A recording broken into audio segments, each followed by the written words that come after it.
Api dengan cepat menghanguskan satu unit rumah warga semi permanen di permukiman padat penduduk Jalan Petarani 2, Kota Makassar, Sulawesi Selatan. Banyaknya material bangunan yang terbuat dari kayu membuat api cepat membesar dan menghanguskan sebagian isi dalam rumah. Belasan mobil pemadam kebakaran dikerahkan ke lokasi guna memadamkan api. Dugaan sementara kebakaran disebabkan korsleting listrik. Tak ada korban jiwa dalam peristiwa ini, namun kerugian ditaksir mencapai puluhan juta rupiah. Sementara itu di Kabupaten Maros, Sulawesi Selatan, api membakar seluruh bangunan rumah berlantai 2 yang digunakan sebagai kantin di kawasan wisata permandian kolam renang di Desa Pucak. Banyaknya material yang mudah terbakar membuat api sulit dipadamkan. Satu unit mobil pemadam kebakaran dari kantor Kecamatan Tandralili dikerahkan untuk berjibaku memadamkan api.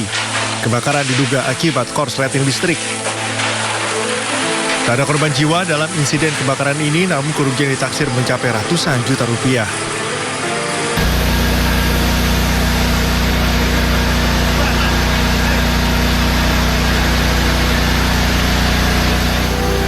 Di Gresik, Jawa Timur, pabrik plastik terbakar pada Kamis siang. Api membakar salah satu gudang penyimpanan bahan baku plastik dan semakin meluas. Api diduga berasal dari ilalang yang terbakar di lahan kosong sekitar pabrik. Tak ada korban jiwa, namun kebakaran membuat puluhan pekerja panik menyelamatkan diri. 3 mobil damkar dikerahkan ke lokasi.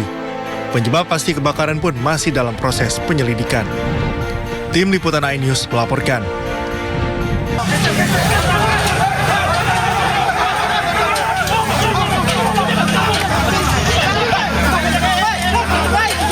Aksi saling dorong antara massa dari penggugat dan tergugat mewarnai eksekusi lahan dan bangunan seluas 1.500 meter di Jalan Lebak Bulus 3, Lebak Bulus, Jakarta Selatan.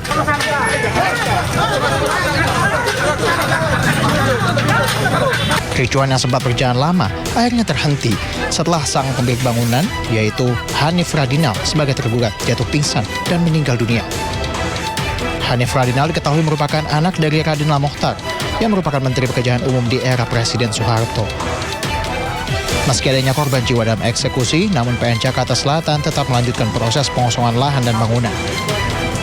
Kuasa hukum menyayangkan atas eksekusi ini, karena selain gugatan dari korban yang masih berproses di PN Jaksel, namun eksekusi tetap dilanjutkan hingga mengakibatkan kliennya meninggal dunia. Tapi mau apa boleh buat, sedangkan kami saat ini sedang mengajukan proses di PN Selatan juga dengan nomor perkara 996 sedang berjalan, sedang berproses, sedang menunggu pembuktian dari pihak tergugat, yaitu yang sekarang pemohon. Jadi sebetulnya ini belum selesai secara hukum. Sementara dari pihak PN Jaksel menyatakan eksekusi sudah sesuai dengan putusan pengadilan yang telah inkah. Dari Jakarta Selatan dan Helmi Sajang Bati iNews melaporkan. Kita awali Sindo Today hari ini pemirsa, sebuah fenomena aneh terjadi di Kuningan, Jawa Barat. Sebatang pohon kayu jati menyemburkan api hingga membakar bagian tengah pohon. Anehnya kejadian langka tersebut terjadi tanpa sebab apapun.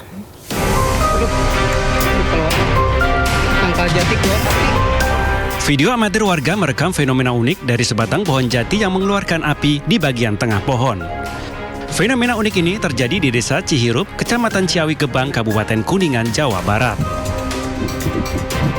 Peristiwa yang terjadi malam hari tersebut berawal saat warga penasaran oleh kilatan cahaya yang terlihat dari kejauhan. Belakangan diketahui cahaya itu berasal dari semburan api yang keluar dari bagian tengah batang pohon jati setinggi 7 meter. Warga heran karena api hanya terlihat di bagian tengah batang pohon dan tidak ada bekas pembakaran sampah di sekitar lokasi.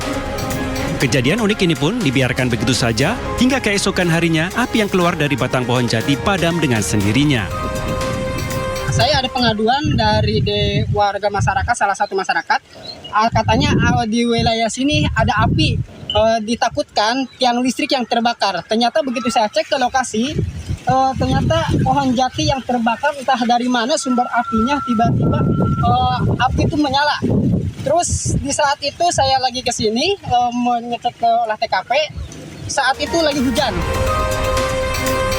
Belum diketahui penyebab dan dari mana asal api di batang pohon jati tersebut. Dari Kuningan, Jawa Barat, Miftahudin, iNews melaporkan. Pemirsa, momen seorang ibu memeluk anaknya dari balik jeruji besi di Labuhan Batu, Sumatera Utara viral di media sosial. Sang ibu bernama Tina Rambe ditahan karena menolak pengoperasian pabrik kelapa sawit.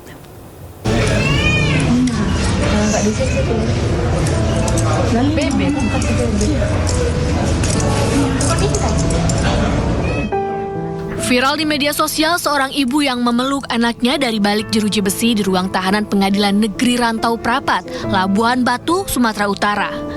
Seorang ibu bernama Tina Rambe, salah satu pejuang lingkungan hidup di Pulau Padang, harus terpisah dengan anak dan suaminya karena proses hukum yang harus ia jalani. Momen haru ibu dan anak ini pun menyita perhatian masyarakat.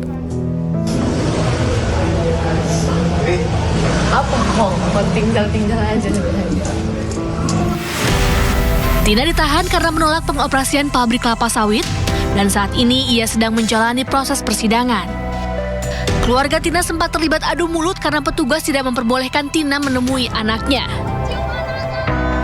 Kayak gitu kalian. Sebentar aja loh. Masa mau anaknya untuk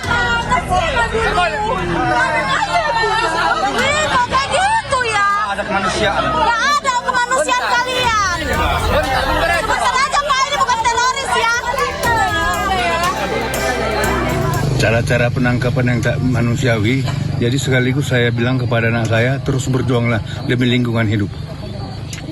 Hancur memang perasaan saya melihat APH atau alat aparat pemerintah hukum yang tidak berperkemanusiaan dan tidak sama sekali tidak punya moral. Tahu, saya lihat hal-hal yang dilakukan mereka itu semua sepertinya positif dan memang tertera di peraturan pemerintah bahwa kawasan Rantau Utara itu tidak kawasan industri. Sebelumnya, Tina diamankan bersama 5 orang lainnya saat aksi unjuk rasa mengadang truk angkutan sawit dan CPO di Pulau Padang, Labuhan Batu, Sumatera Utara pada bulan Mei lalu. Dari Labuhan Batu, Ikang Amanda, iNews melaporkan. Pemirsa, Menteri Kesehatan Budi Gunadi Sadikin menanggapi laporan oleh Komite Solidaritas Profesi ke Barreskrim Polri. Ya, pelaporan dilayangkan atas dugaan penyebaran berita bohong terkait adanya pemerasan hingga puluhan juta rupiah terhadap almarhumah Dr. Aulia.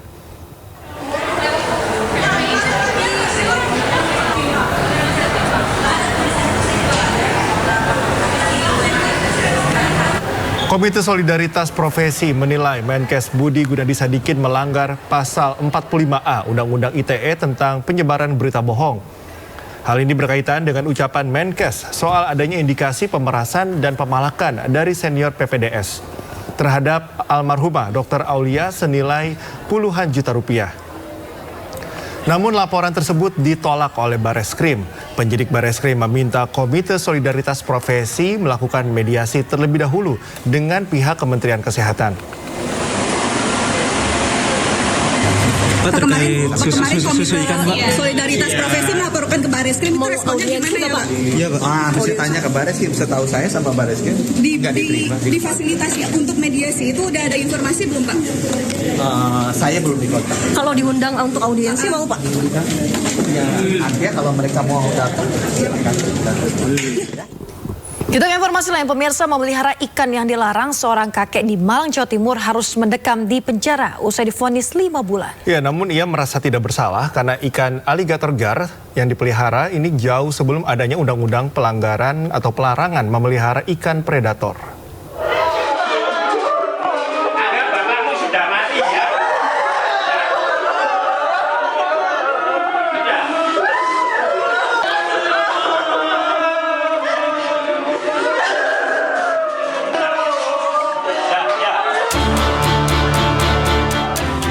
Isak tangis keluarga pecah saat Priyono, 61 tahun, divonis 5 bulan subsidi 1 bulan penjara atau uang pengganti 5 juta rupiah dalam sidang di Pengadilan Negeri Malang, Jawa Timur.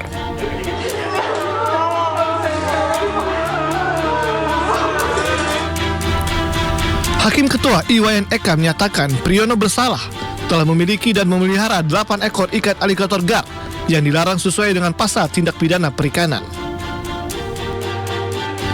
Sebelumnya dalam sidang, Priyono merasa tidak bersalah lantaran telah memelihara 8 ekor ikan aligator gar sejak 16 tahun lalu dan sebelum larangan tersebut disahkan oleh pemerintah. Ia juga mengaku tidak pernah mendapat sosialisasi. Saya tidak bisa apa-apa, saya terima apa adanya. Memang orang kecil ini nggak bisa berbuat apa-apa. Undang-undang itu satu ditunjukkan, nanti ngepangnya banyak untuk menjerat orang ini. Saya ini ibaratnya ikan kecil yang sudah di mulutnya ini, aligator ini, predator, sudah di mulut saya ini ya. Nggak bisa apa-apa, Pak, kecuali belas kasih dari Pak Hakim. Kuasa hukum Priyono menilai seharusnya kliennya berhak divonis bebas. Selain tidak mengetahui adanya pelarangan itu, Priyono juga tidak pernah terlibat masalah hukum. Terkait putusan hari ini terlalu memberatkan di keluarga juga. Bahwasanya kan saya sudah mengajukan untuk putusan bebas, paling tidak seringan-ringannya putusan percobaan yang dimana terdakwa bisa menjalankan di rumah dengan adanya percobaan itu wajib lapor, tapi hakim berpendapat lain. Sementara itu, jaksa penuntut umum menilai meski vonis lebih ringan dari tuntutan, namun putusan ini sudah memenuhi rasa keadilan dan ringan untuk terdakwa.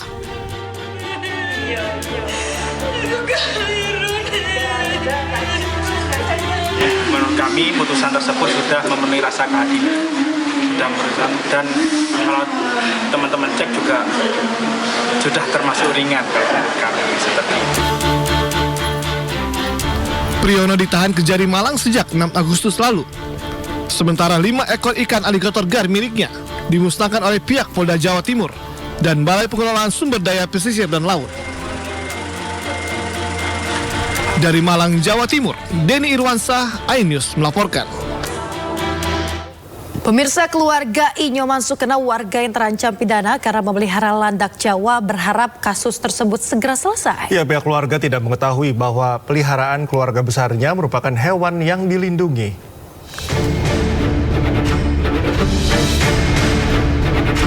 Inilah kandang yang sebelumnya menjadi tempat tinggal landak Jawa yang dipelihara Inyoman Sukena. Kandang ini berada di dalam rumah Nyoman karena dikhawatirkan akan diganggu anjing peliharaannya. Sebelumnya, landak Jawa ditemukan oleh ayah mertua Nyoman, kemudian dirawat saat masih kecil. Ketika besar, kedua landak ini beranak 2 dan total menjadi 4 ekor. Namun niat Nyoman sekeluarga memelihara landak Jawa ini berbuntut panjang. Kini Nyoman terancam dibui 5 tahun karena ketidaktahuannya akan landak yang dipelihara merupakan hewan yang dilindungi. Udah dari kecil dipelihara Pak ya? 4 ekor itu udah 2. Kemudian beranak di sini 2. Itu aja. Untuk kesehariannya memang dipelihara dengan baik atau gimana Pak? Sebelumnya? Ya, dipelihara dengan baik. Pak, kalau katanya ada laporan, ini yang laporin siapa sih Pak? Kalau boleh tahu? Waduh, yang jelas Pak, itu saya tidak mau tahu itu Pak, karena saya berpikir untuk ke depan aja. Kalau saya masih memikirkan orang melapor kan saya repot Pak. Itu mungkin karmanya dari keluarga kami Pak.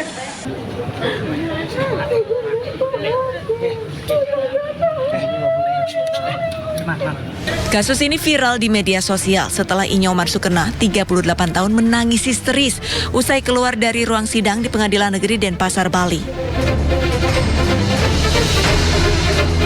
Landak Jawa atau nama latinnya Hysterix javanica merupakan salah satu hewan endemik Indonesia yang dilindungi.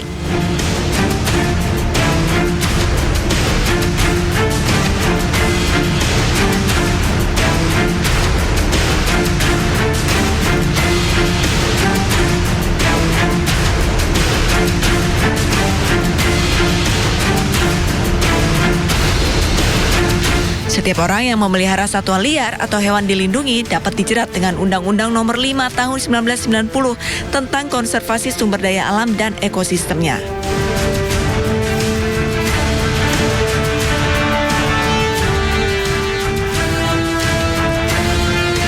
Nyoman ditetapkan sebagai tersangka oleh Polda Bali pada Maret 2024 lalu karena memelihara 4 ekor landak Jawa. Di hadapan majelis hakim, Nyoman mengaku tidak memahami jika landak Jawa merupakan hewan yang dilindungi. Mengingat di sekitar rumahnya di Desa Bongkasa, Kabupaten Badung, Bali, masih banyak landak Jawa yang berkeliaran. Dari Badung, Bali, Bagus Alit, iNews melaporkan. Anda kembali di Sindo Today, pemirsa. Bangunan gapura yang menelan anggaran fantastis hingga 33 miliar rupiah di kota Kendari, Sulawesi Tenggara menuai sorotan. Ya, gapura yang menjadi gerbang wisata Toronipa tersebut baru 7 bulan diresmikan, namun sudah rusak di beberapa bagian.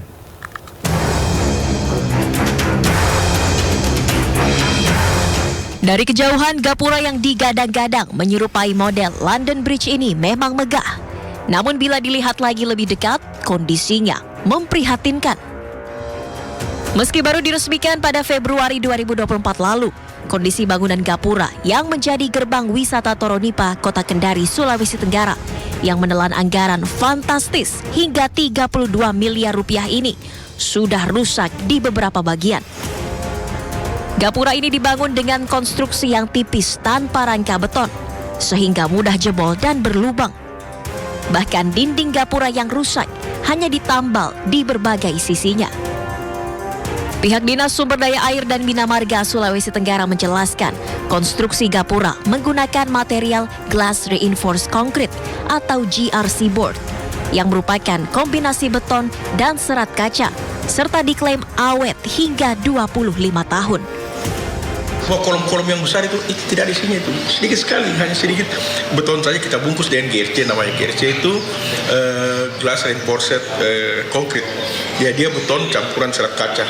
Itu tahannya sampai 25 tahun. Itu tahan api, tahan air, dan mudah perawatannya, mudah dicetak semua. Makanya untuk di Toronipa itu yang digunakan karena kenapa? Ada estetika bentuk yang kita kejar. Kalau kita gunakan beton atau kita gunakan batu merah itu tidak dapat dia. Kalau GRC bisa kita bentuk. Nah, seperti itu, makanya modelnya seperti kayak batu bata itu dibentuk seperti itu.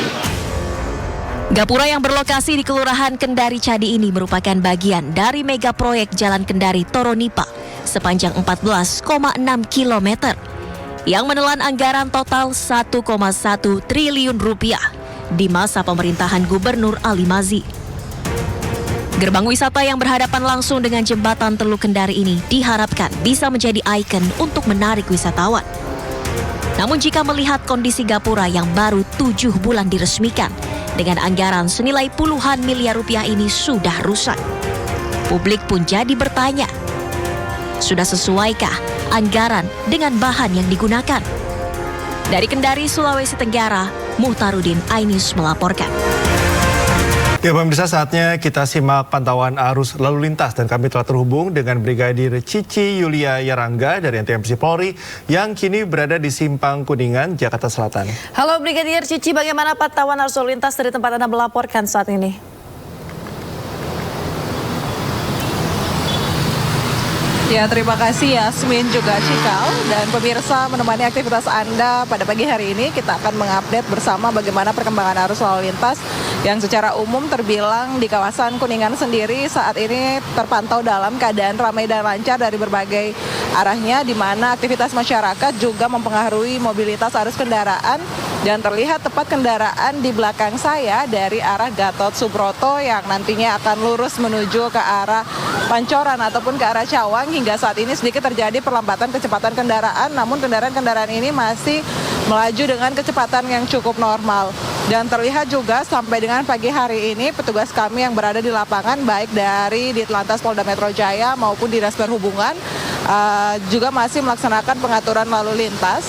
Untuk itu kami menghimbau bagi para pengendara yang melintasi kawasan ini agar tetap mengikuti arahan dan petunjuk dari rekan-rekan kami yang berada di lapangan. Sedangkan untuk kendaraan-kendaraan yang berdatangan dari arah Mampang yang nantinya akan lurus menuju ke arah Rasuna Said, juga hingga saat ini masih dalam keadaan ramai dan lancar.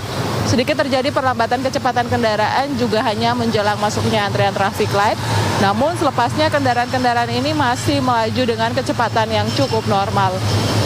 Dan pemirsa bisa Anda saksikan juga untuk kendaraan sendiri dari arah Cawang ataupun Pancoran.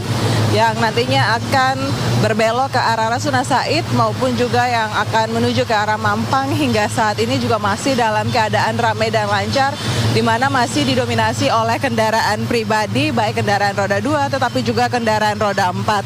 Kami menghimbau bagi para pengendara untuk tetap berhati-hati dengan selalu menjaga batas laju kecepatan kendaraan Anda, mengingat pada kawasan ini sesekali terjadi beberapa pertemuan arus kendaraan dari berbagai arahnya. Dan juga berdasarkan data IRSMS Korlantas Polri, angka kecelakaan lalu lintas di seluruh Indonesia selama 1 kali 24 jam terjadi 199 kasus laka lantas dengan rincian 22 meninggal dunia, 30 luka berat, dan 286 luka ringan. Dari 199 kasus laka lantas tersebut, pemirsa 78% didominasi oleh kendaraan roda 2. Untuk itu dihimbau bagi para pengendara agar selalu menggunakan helm, baik para pengemudi maupun penumpang, demi menjaga keselamatan Anda saat berkendara nanti. Dan pemirsa, untuk Anda yang ingin mengupdate bagaimana perkembangan arus lalu lintas, kami siap melayani Anda. Pemirsa dapat menghubungi call center kami di 15669 ataupun melalui SMS center di 9119. Demikian Yasmin dan Cikal yang dapat kami laporkan, dan silakan kembali ke Anda di studio. Baik, terima kasih Brigadir Cici Yuliara Irangga melaporkan dari Simpang Kuningan, Jakarta Selatan. Selamat bertugas kembali dan salam presisi. Pemirsa, kita ke informasi lainnya. Saka Tatal bercerita pengalamannya dianiaya oknum anggota polisi, salah satunya menggunakan alat setrum saat ditahan di Polres Cirebon Kota pada 2016 silam. Kesaksian itu diungkap mantan terpidana kematian Vina dan Eki dalam sidang PK ke-6 terpidana lain di Cirebon, Jawa Barat.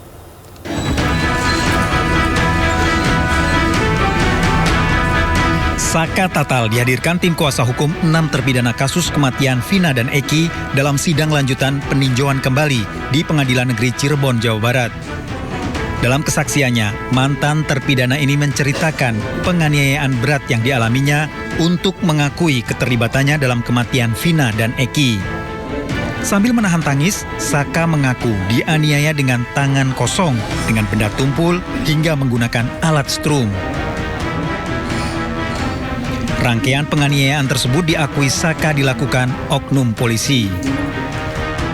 Kepala kamu diadu dengan teralis. Iya. Terus juga walaupun dikasih makan juga dilempar. Dilempar. Dari muka, terus jatuh ke lantai semua. Suruh dimakan, tapi makannya itu bukan langsung ke lantai itu begitu? Iya. Bukan pakai tangan? Bukan. Kenapa kamu nggak pakai tangan aja? Saka menambahkan dirinya juga dipaksa untuk menandatangani berita acara pemeriksaan yang sudah terisi tanpa diperiksa. Dari Cirebon, Jawa Barat, Tim Liputan melaporkan. Pemirsa, sidang peninjauan kembali 6 terpidana kasus pembunuhan Vina dan Eki kembali dilanjutkan. Ya, ada 19 saksi dari pihak pemohon yang dihadirkan di ruang sidang. Dalam sidang PK, terpidana kasus Vina kembali memberikan keterangan soal mendapat kekerasan dari oknum polisi Polres Cirebon, Kota Jawa Barat. Selain itu, ke-6 terpidana juga tidak mendapatkan haknya saat memberikan keterangan dalam sidang kasus pembunuhan Vina dan Eki tahun 2016 lalu di Pengadilan Negeri Kota Cirebon, Jawa Barat. Kuasa hukum terpidana sudah menyiapkan sebanyak 39 saksi yang terdiri dari saksi fakta dan juga ahli. 19 saksi dari pihak pemohon dihadirkan di ruang sidang.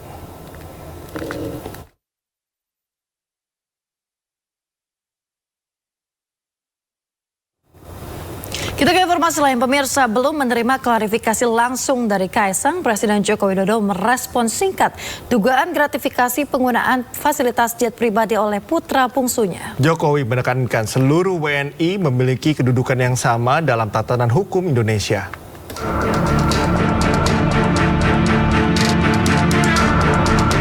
Heboh penggunaan jet pribadi oleh putra Presiden Jokowi, Kaisang Pangarep dan menantunya beberapa waktu lalu. Pihak KPK akan memanggil Kaisang Pangarep untuk dimintai klarifikasi terkait dugaan gratifikasi pesawat jet pribadi. KPK menyebut klarifikasi penting dilakukan karena Kaisang merupakan anak Presiden Joko Widodo. Pemberian fasilitas mewah bisa mempengaruhi kebijakan penyelenggara negara meski diberikan kepada anggota keluarga.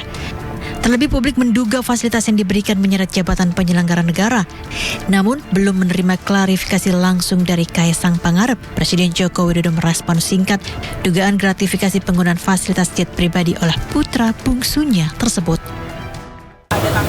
Ya, semua warga negara sama di mata hukum. Ya, itu aja.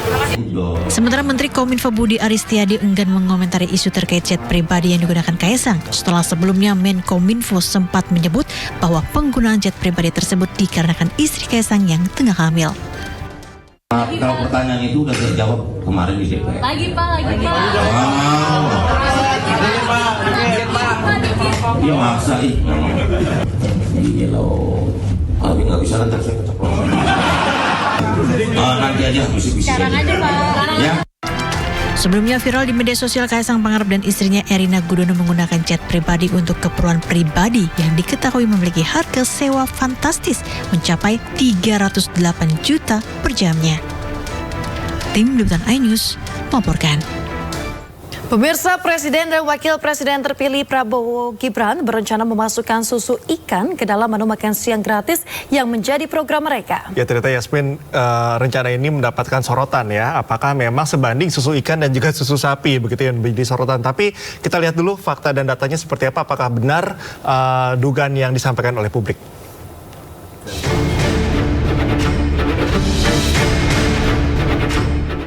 Kritik tersebut salah satunya dilontarkan oleh seorang dokter yang juga ahli gizi masyarakat, Tan Sot Yen. Dr. Tan Sot menjelaskan ikan tidak perlu diubah menjadi produk susu untuk mendapatkan gizi yang optimal. Konsumsi ikan secara langsung dinilai lebih baik dan sehat dibandingkan dengan mengkonsumsi produk turunan ikan yang dibuat melalui proses pabrikasi. Istilah susu ikan sendiri merupakan sebuah anekdot karena ikan bukanlah hewan mamalia yang memiliki kelenjar susu. Penamaan susu ikan menurut Dr. Tan hanya berarti ikannya diolah menjadi minuman dan berbentuk serbuk serta susu bubuk pada umumnya. Itu sebabnya ia tidak setuju jika susu ikan dijadikan alternatif untuk menggantikan susu sapi. Menurutnya, akan lebih baik dan menyenangkan jika ikan diolah menjadi makanan. Ketahanan pangan nasional, kita bicara banyak sekali. Jadi punten kalau kita bicara gizi itu tidak semata tentang utak-atik di atas kertas atau di atas komputer gitu ya, bahwa gizinya adalah A, B, C, D lalu sebagainya dan seterusnya. Jadi sekali lagi badan manusia itu mendapatkan nutrisi karena dia mendapatkan makanan yang sehat. Bukan cuma sekedar seimbang, tapi juga sehat. Sehat itu artinya adalah minim proses dan semakin mendekati bentuk aslinya di alam. Wacana penggunaan susu ikan sebagai alternatif pengganti susu sapi program makan siang gratis muncul setelah produksi susu sapi nasional dinilai tidak mencukupi. Sampai-sampai pemerintah mewacanakan impor sapi perah sebanyak 1 juta.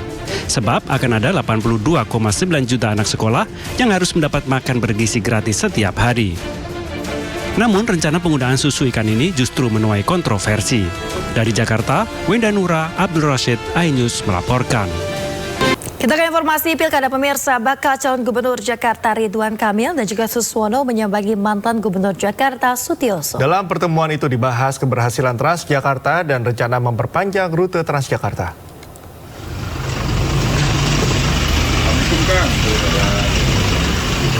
Ridwan Kamil mendapat banyak masukan dari mantan Gubernur Sutioso, terutama soal masalah yang kerap melanda Jakarta. Selain soal banjir, Sutioso dan Ridwan Kamil juga berdiskusi tentang proyek Transjakarta. Ridwan Kamil dan Suswono berencana akan memperpanjang rute Transjakarta tidak hanya sebatas di wilayah Jakarta saja, namun juga ke daerah sekitar Jakarta. Transjakarta rencananya juga akan diterapkan oleh Ridwan Kamil dan Suswono di wilayah aglomerasi.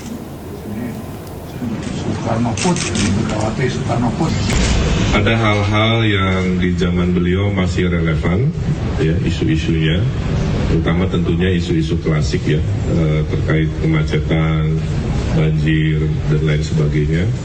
Kemudian juga isu-isu kepemimpinan, beliau menerangkan tentang teori geografi, teori demografi, ya, yang menyertai betapa Jakarta ini adalah simbol dari berbagai dimensi. Nah, satu hal tentunya yang kita simpulkan adalah hal-hal baik di zaman Pak Sutioso, khususnya tentang transportasi berbasis bus ya, atau busway. Tentunya di era kita nanti, karena Jakarta punya kewajiban aglomerasi, idealnya busway tidak berhenti di batas politik administratif, tapi diteruskan ke sekeliling. Ya, pemirsa, sementara pasangan Ridwan Kamil Suswono berencana memindahkan pusat perkantoran dari Jakarta ke Jakarta Selatan atau Jakarta Pusat. Betul ya. sekali. Pemindahan dilakukan ini guna mengurai kepadatan di pusat kota Jakarta. Tadi Nasriwan ketua apa? Tadi bukan yang tadi sambutan. Pasangan Ridwan Kamil Suswono terus turun bertemu dengan warga. Sejumlah program pun mereka sampaikan untuk perkembangan Jakarta.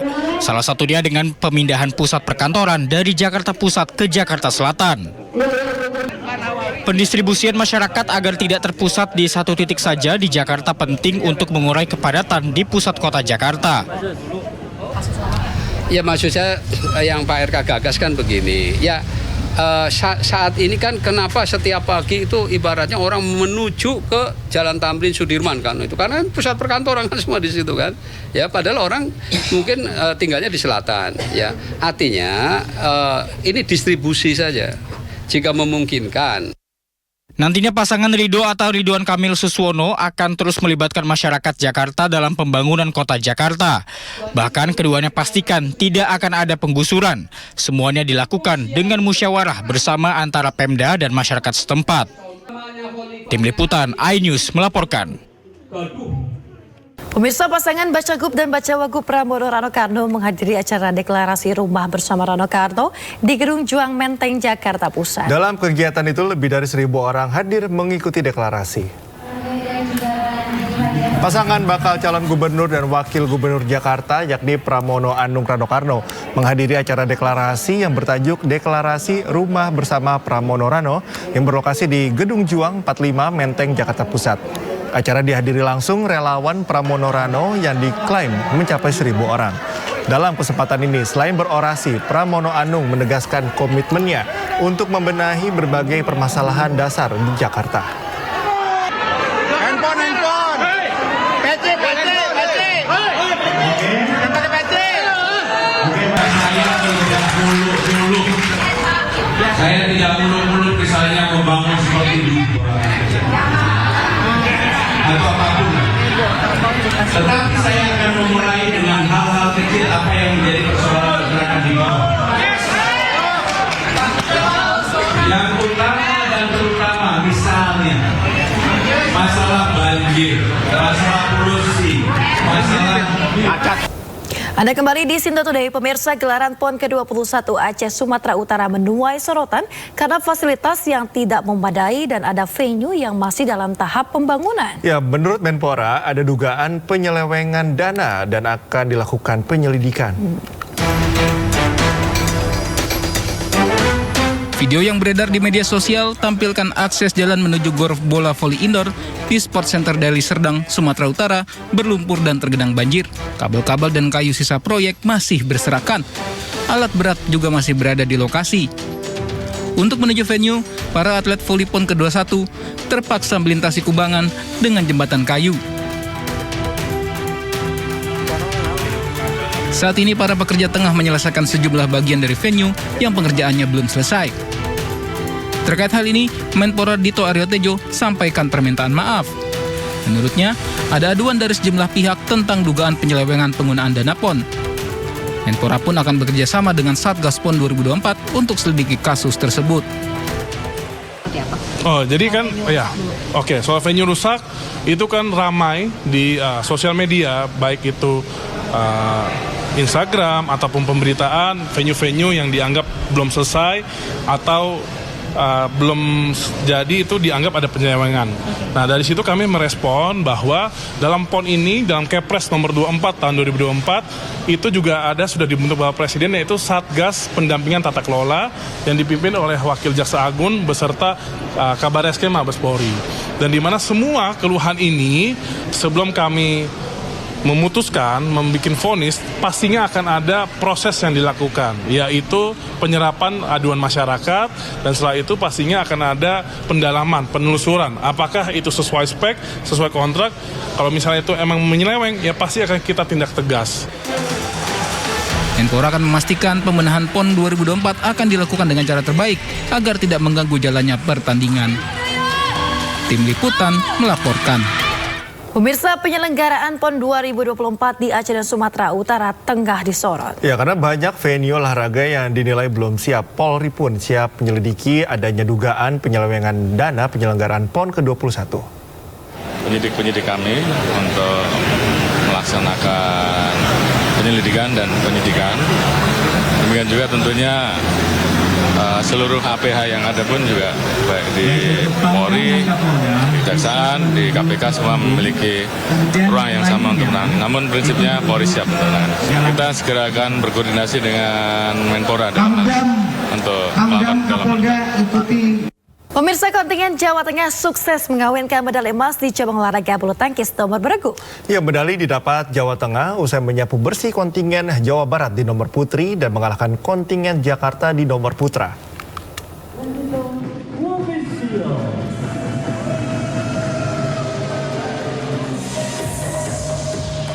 Kontingen Jawa Tengah merebut emas di cabang olahraga bulu tangkis nomor beregu putri usai menyapu bersih kontingen Jawa Barat di GOR PBSI Kabupaten Deli Serdang, Sumatera Utara. Tunggal putri Aura Iza Aulia menjadi pembuka kemenangan Jawa Tengah setelah menang 2 game langsung dengan skor 21-8 dan 21-16 dari Laili Dwiyanti Nur Rohmah.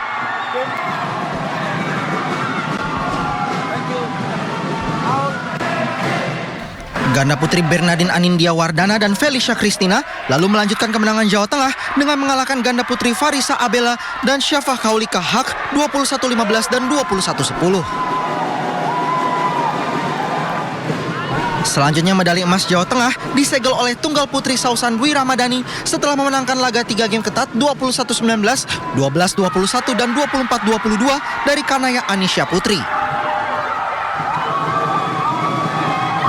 Jawa Tengah pun menyapu bersih Jawa Barat dengan skor akhir 3-0.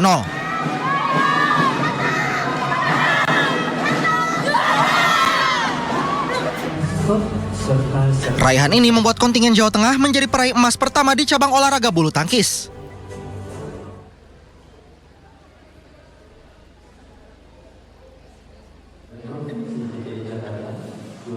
Sukses ini berlanjut kepada tim bulu tangkis beregu putra Jawa Tengah yang berdiri di podium tertinggi dengan mengalahkan tim Jakarta. Kemenangan Jawa Tengah dibuka oleh Muhammad Zaki Ubaidillah yang turun sebagai tunggal pertama.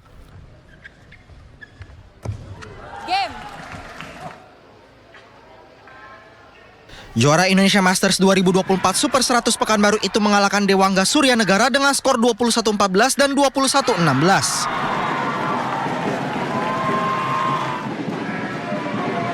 Pada laga kedua yang memainkan ganda putra, tim Jakarta menyamakan kedudukan usai Michael Owen dan Yuka Gama Reza Rajasa takluk dari Ali Fatir Raihan dan Wahyu Agung Prasetyo dengan skor 13-21 dan 16-21.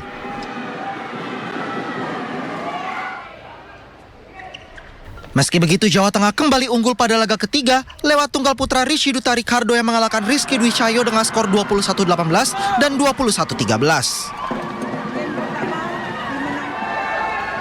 Pada akhirnya kemenangan menjadi milik Jawa Tengah setelah Emmanuel Joseph Surya Hartono dan Muhammad Hoyech Afrizal menang dramatis atas Kelvin Tan dan Didat Baryadi dengan skor 21-18, 25-27 dan 21-19.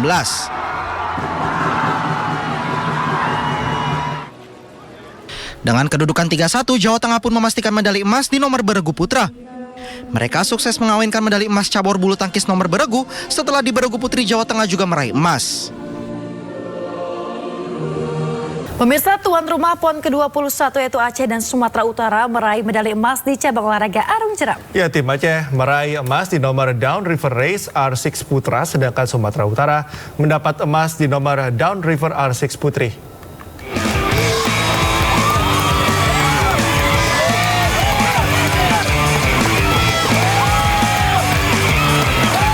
Tuan rumah PON ke-21 yaitu Aceh dan Sumatera Utara meraih medali emas di cabang olahraga arung jeram. Tim Aceh meraih emas di nomor Down River Race R6 Putra.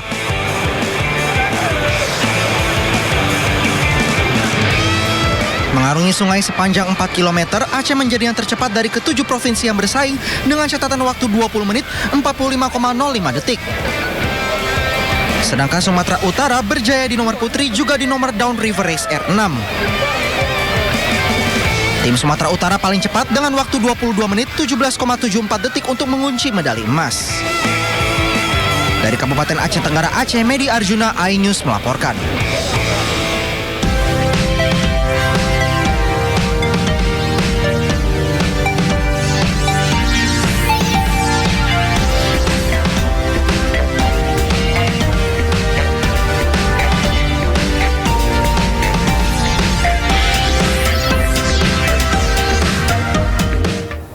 Ya pemirsa, kita ke informasi berikutnya. Federasi Orienteering Nasional Indonesia Aceh menggelar Aceh International Orienteering di Kota Sabang. Ya, ajang berskala internasional ini diikuti atlet dari 8 negara serta untuk memeriahkan pelaksanaan PON ke-21.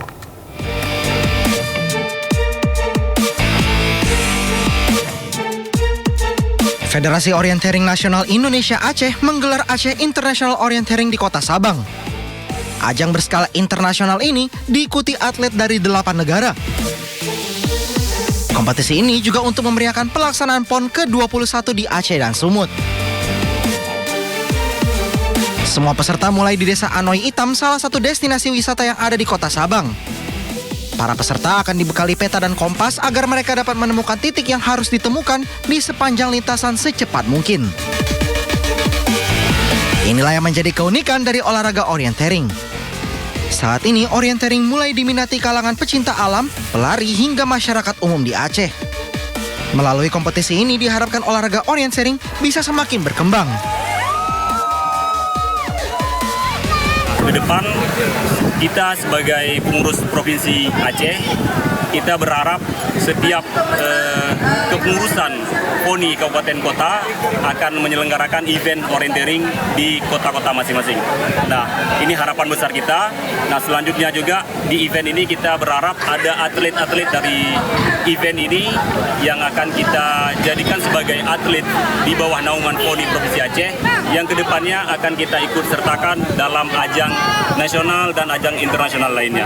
So it's the Aceh International Orienteering Federation has very bright future here, and more number of people from different countries will come for show.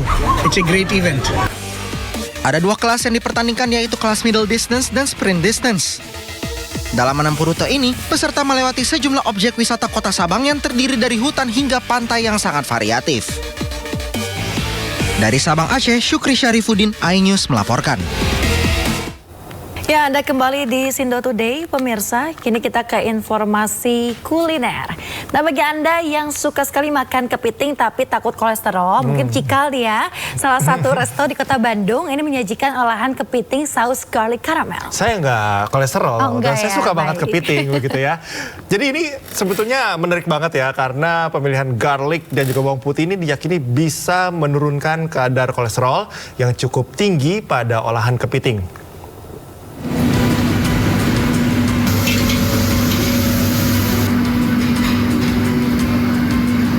Kepiting merupakan salah satu menu favorit yang banyak digemari para penggemar olahan seafood. Tapi tahukah Anda, jika daging kepiting memiliki kadar kolesterol yang cukup tinggi? Bagi Anda penyuka menu olahan kepiting namun menghindari kolesterol tinggi, sebuah resto di kawasan Jalan Dr. Sutami, Kota Bandung, Jawa Barat menyajikan menu olahan khusus yakni kepiting garlic caramel. Garlic atau bawang putih diyakini bisa mengurangi kadar kolesterol yang cukup tinggi pada kepiting. Pertama, kepiting direbus lalu digoreng sampai matang. Setelahnya masak kepiting yang sudah matang tadi dengan bawang putih yang sudah dimasak bersama dengan bumbu karamel rahasia.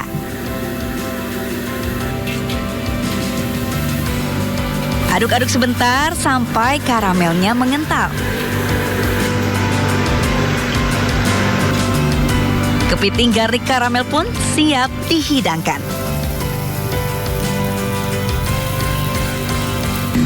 Ini rasanya gurih banget ya, sama menteganya tuh wangi. Tempatnya bersih, pelayanan ramah, sama masakannya sih yang enak. Garlic ini nggak hanya meniadakan kolesterol dari kepiting karena kepiting ini kolesterolnya cukup tinggi. Bagi Anda pecinta menu olahan kepiting namun takut memicu kolesterol tinggi, menu yang satu ini bisa menjadi pilihan. Dari Bandung, Jawa Barat, Billy Maulana, iNews melaporkan.